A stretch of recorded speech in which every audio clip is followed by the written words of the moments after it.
Good morning and welcome to Devotion. This one, number 21 today.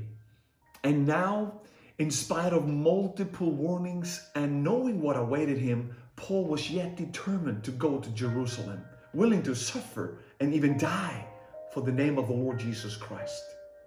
But in Jerusalem, Paul had become very controversial. For the rumors said that Paul was teaching the Jewish Christians to leave and forsake their laws, traditions, and customs. But that's not what Paul preached. He preached that the law was a schoolmaster to bring us unto Christ, and that Christ was the end of the law. They therefore no more had to go back to the shadows and the types when the substance had come. So when Paul shared with them how great things God had wrought through his ministry amongst the Gentiles, the apostles pleaded Paul to comply with the Jewish customs in order to appease the rumors. And surprisingly, Paul agreed to it. But God had a greater plan. And listen to what they had to say to Paul here in verse number 20. And when they heard it, they glorified the Lord and said unto him, Thou seest, brother, how many thousands of Jews there are which believe, and they are zealous of the law.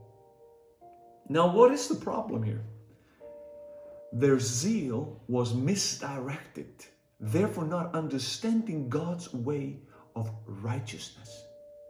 Why would you anyway want to stay in the shadows when the light has come? But you see, God in his omniscience and omnipotence overruled the advice of the elders and Paul's compliance and compromise because of a greater purpose, and that was to win more people for Christ. You see, there is a gulf between the ideal and the reality of a concept. So what we envision may not at all be as easy to achieve as we thought.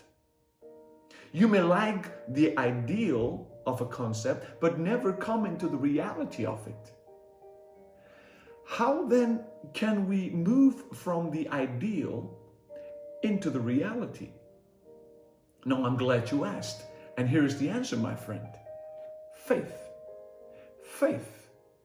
Faith is the substance of things hoped for, the evidence of things not seen.